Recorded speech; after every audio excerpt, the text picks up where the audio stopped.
Baik, sebelum dilanjutkan tugas kelompok, Anda bisa melihat detailnya di platform online, tapi secara umum di dalam tugas kelompok ini Anda akan diminta untuk melanjutkan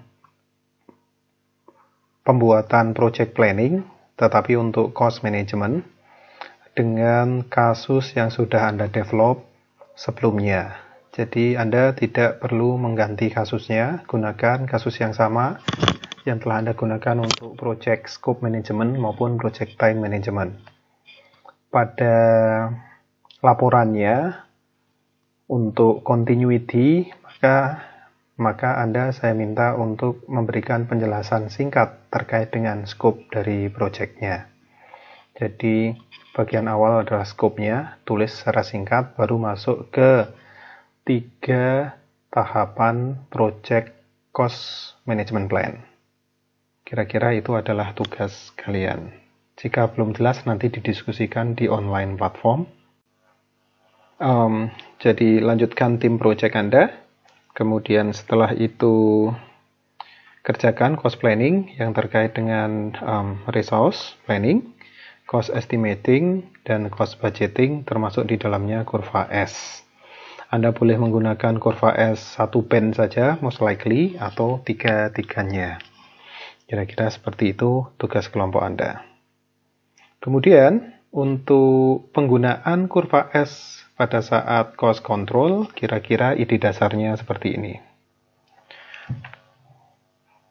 Konsep dasar dari project monitoring and control, entah itu untuk waktu, entah itu untuk biaya, untuk scope, kualitas, dan seterusnya, sebenarnya cukup sederhana. Kita bisa meminjam prinsip PDCA yang ada, plan, do, check, action, dan di sini kita akan coba analogikan untuk contoh yang sangat sederhana, misalnya adalah mau berangkat ke kampus naik motor. Jadi ceritanya Anda pagi-pagi sudah berencana berangkat ke kampus karena dari kosan sampai kampus itu lewatnya jalan ring road.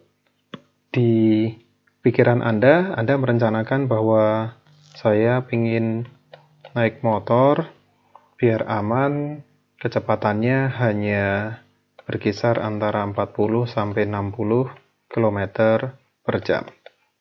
Ini adalah planning Anda.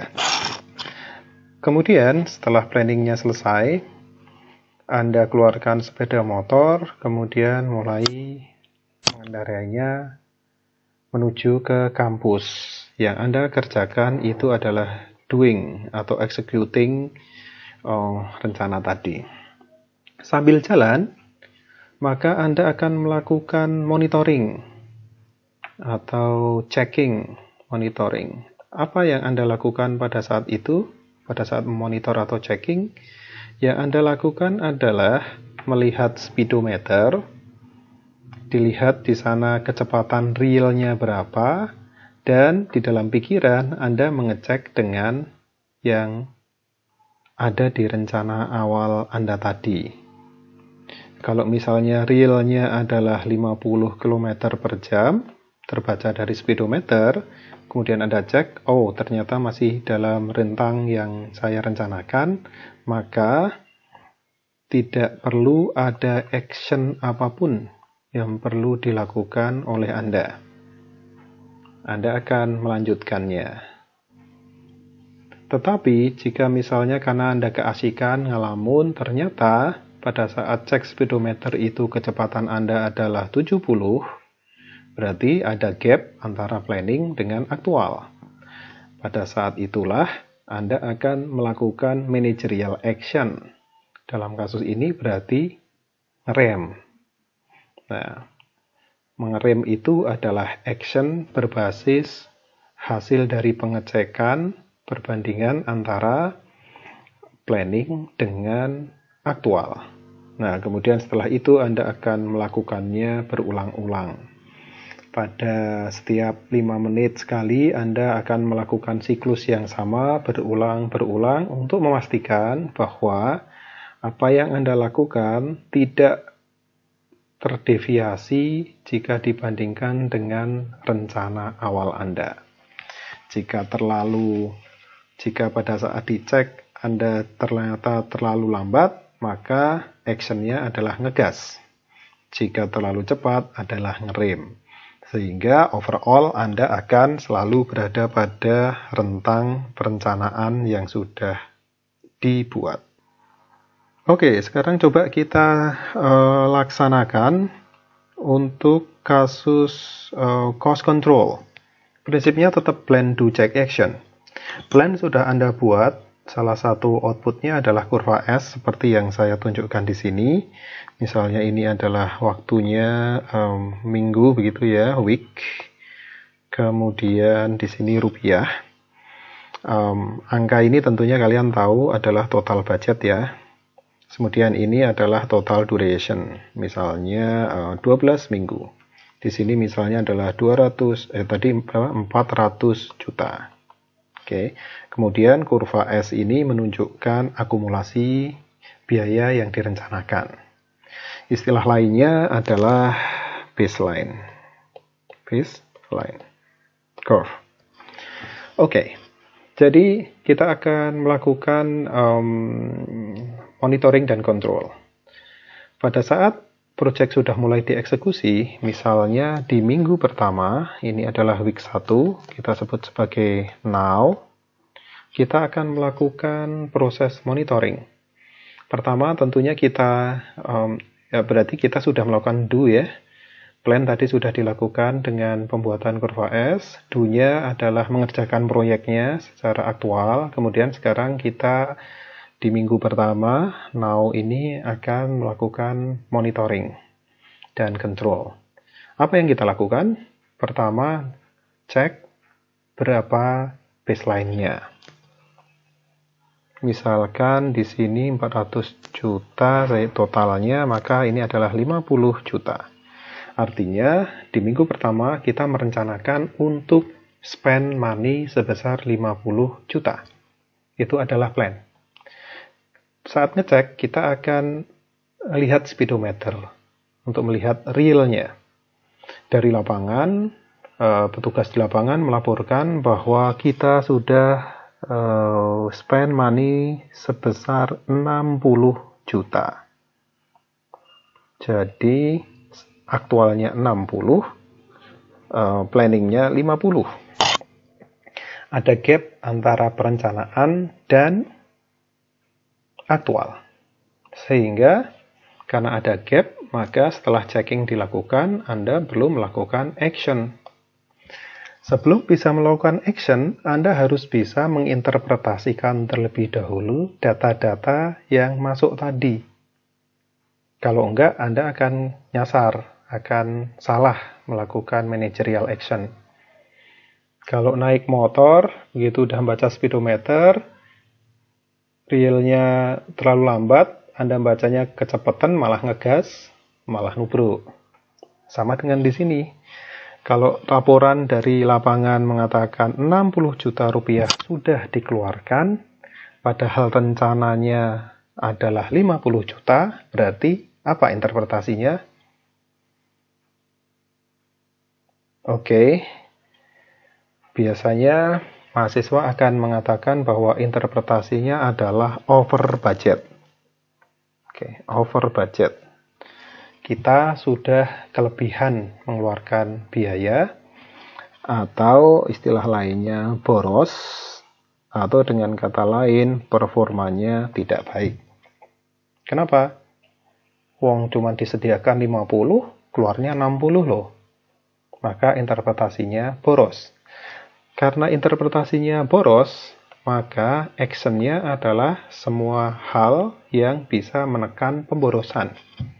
Atau dengan kata lain, menghemat. Sebagai contoh misalnya adalah, oke, mulai hari besok, makan siang akan kita downgrade hanya mie yang banyak micinnya itu saja. Nah, itu bisa.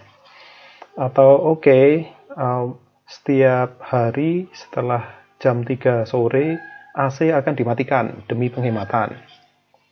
Atau dan sebagainya. Intinya adalah setelah interpretasi, action harus dilakukan.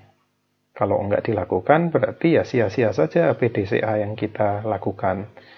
Do dan check-nya, terutama bagian monitoring dan check-nya tidak ada gunanya jika tidak ada action yang dilakukan. Jadi interpretasi boros, action-nya adalah penghematan.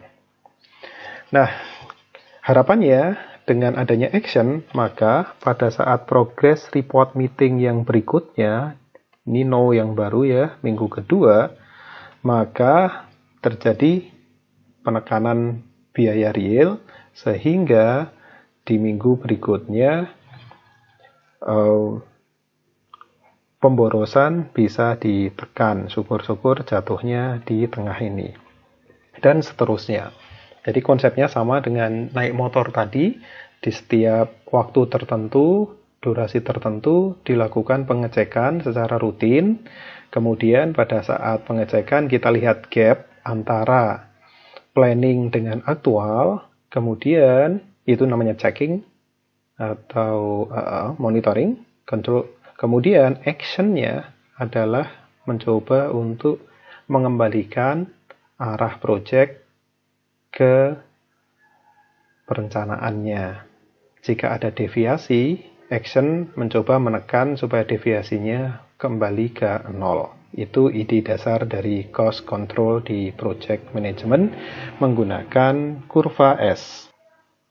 Nah, kalau di PMBOK, apa yang barusan saya jelaskan itu dinyatakan atau dinarasikan dalam kalimat yang panjang ini. Jadi cost control itu proses yang intinya adalah mencoba mempengaruhi atau influencing, mencoba influencing faktor-faktor yang meng-create perubahan dan seterusnya sehingga deviasi akan bisa diturunkan, pelaksanaan aktualnya akan sama dengan yang direncanakan. Inputnya tadi ada kurva S, cost baseline, kemudian report, kemudian kalau ada perubahan-perubahan juga akan menjadi pertimbangan, kemudian outputnya adalah poin A, B, C, dan yang paling penting adalah corrective action. Nah, di sini terlihat bahwa yang namanya baseline pun boleh diupdate ya, karena ada output atau diperbolehkan adanya output yang namanya budget updates. Basisnya adalah karena adanya permintaan perubahan di proyek kita, change request. Diskusi detailnya bisa kita laksanakan di online platform.